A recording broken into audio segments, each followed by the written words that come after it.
Told here, I mean, you did have to have surprise. You had to surprise us at the end. Yes. And I wonder how it works for you. I mean, do you get stalled? Do you find yourself at impasses? I think plotting is difficult if you think of it only as plotting. If you think of it as the intersection of characters, it becomes easier because we're always bouncing off of one another.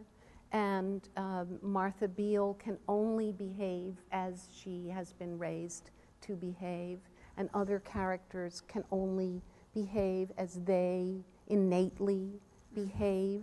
So when they intersect, that's when the plot, I think, takes shifts. And it will surprise me as well. Really?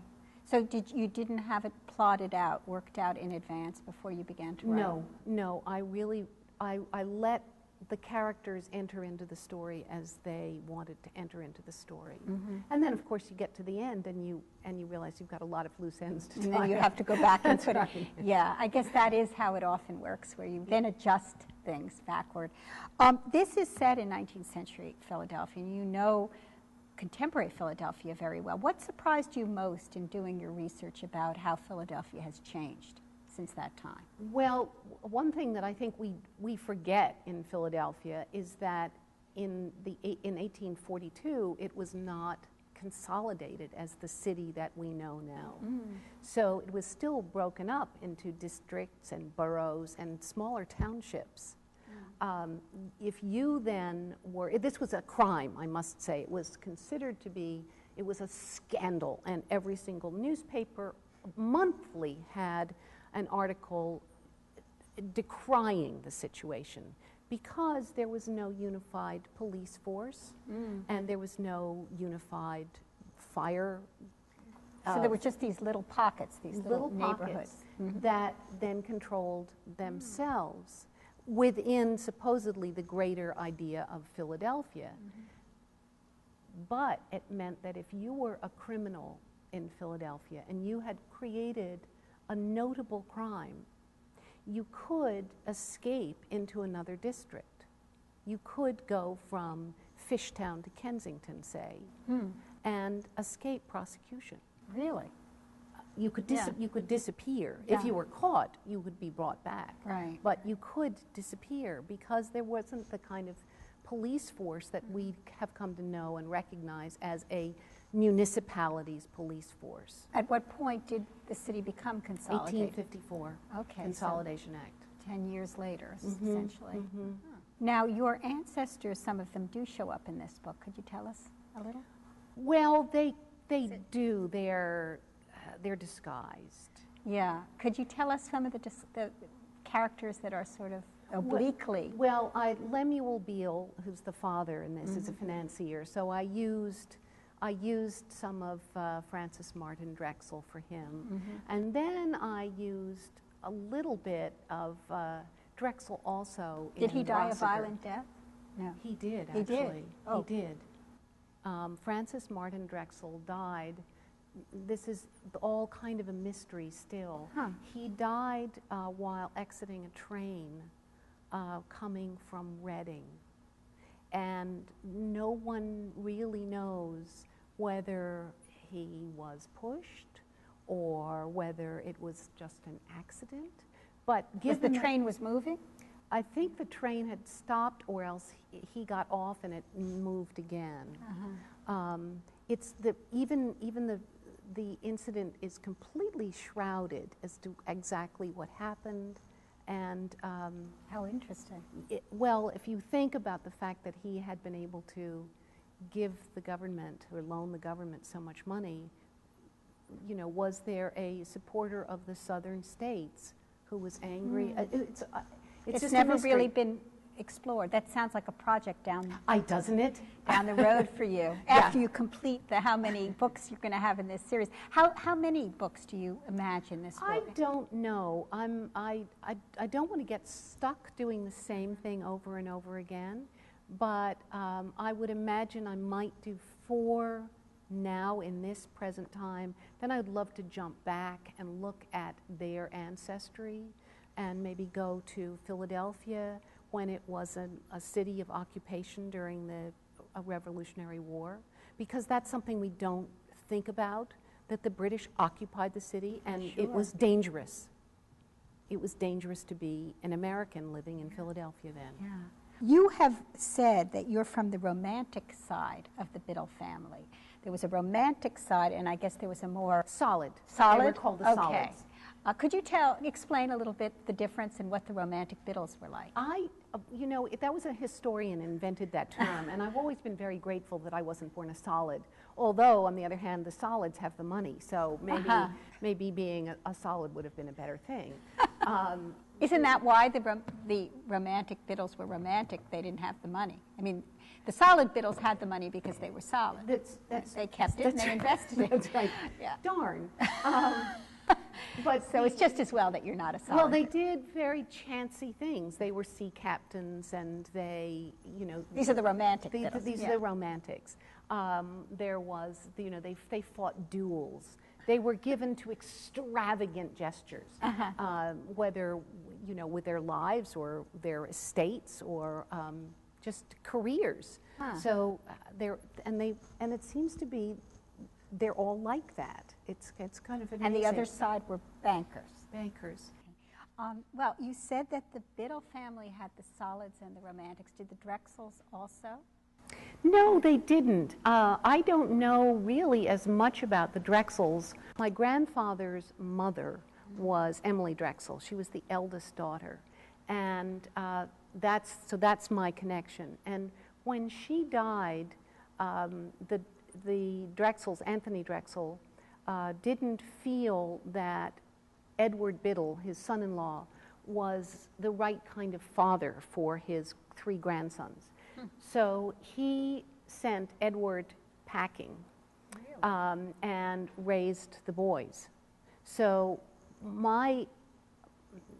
really everything I know about the Drexels is through my grandfather talking about growing up with them, because he was really raised by them. And George Drexel, who was his uncle, they were close enough in age, they were 10 years apart, that Uncle George was really also his best friend. So I grew up hearing about Uncle George as if he were a contemporary. Oh, okay. But the original Drexel, is it Martin Drexel? Francis Martin. Francis Martin Drexel was a painter originally. Yes, yes. So in a way, he himself had that duality in him. Yeah. He was a painter, and then he became a banker. Yes, and That's what I recently found going to a secondhand bookstore was that my grandfather, who seemed this very stodgy Philadelphian, and, you know, did big game hunting and lived out on the main line in a big house and so forth, he wrote poetry and was published by Scribner's. Really? And I didn't know anything about it. So that's where you got your literary gift, perhaps. It's and amazing. You never talked to him about that? No, when I was a child, he had already really started to suffer from Parkinson's disease, and I didn't know him at all. I was very close to my grandmother. She was quite a bit younger than he, but I really didn't know him. He was quite a shadowy figure when I grew up, and I didn't know anything about him except for the heads from Africa that were lined the living room walls. So this big game hunting was actually something that the families did. That Yes, your family yes, did. yes. They did all the things that the wealthy were supposed to do. Absolutely. And he was on the Alcedo's journey around the world that I wrote about in my first novel. But you were never able to talk to him about that. No, because he was really, by the time I really understood what the history was, he was not able to really communicate any longer. Getting back to Philadelphia, I wonder if you tell us a little bit more about your feelings about contemporary Philadelphia. Do you live in the city proper? I do live down What do you like best about it? Oh, I love being able to walk everywhere. Yeah. I think Philadelphia is the most wonderful town. It is a town. It is a town. And you know all of your neighbors, and you see them all the time. We walk to the orchestra, we walk to the theater. We just are out and about all the time, and you always see someone you know, and you stop and have a conversation. So to me, that's, you live in this large cosmopolitan city with great art, and great cultural life, and yet it has the sense of being a very small place. So you really know the city in all its facets, all different walks of life. And that is actually what you write about historically, which is interesting. So, well, I feel driven to address those issues. I think that we all need to work to make the world a better place. And if I can open some eyes by writing historical fiction, and people read the book and say, gosh, it was awful back then, that perhaps they'll look at the present and say, but it's awful now too. What can I do to make it better? How can I help people? It's a wonderful aspiration, and what is great about this book is that it is both so entertaining and so illuminating about the period in just the way you said, and I think it would propel someone that way. Thank you. So I hear you have a menu here. I do. 19th-century dinner in Philadelphia? In Philadelphia. Could you tell us? This is why women wore corsets. This is an intimate winter dinner for 10 persons, and I found this, it's historically correct. First course, crimped cod and oyster sauce, mulligatawny soup, and fried eels. Fried eels were very popular in Philadelphia, thus Fishtown. Entrees, mutton kidneys à la française, croquettes of fowl, and veal cutlets. Second course, roast ribs of beef, boiled tongue, lark pudding, and roast turkey. Third course only, roast hare and roast pheasants. So, and now this is supposed to be getting lighter in taste, but I'm not sure about the pheasants. All of that was followed by dames and tart, blancmange, vol au vent of pears, and nesselrode pudding.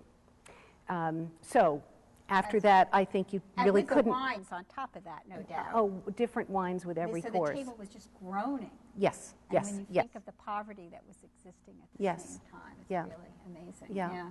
Anyway, I want to thank you so much for joining us today. Thank you. Cordelia Frances Biddle. Thank you. Thank you. And thank you for joining us at the Drexel interview.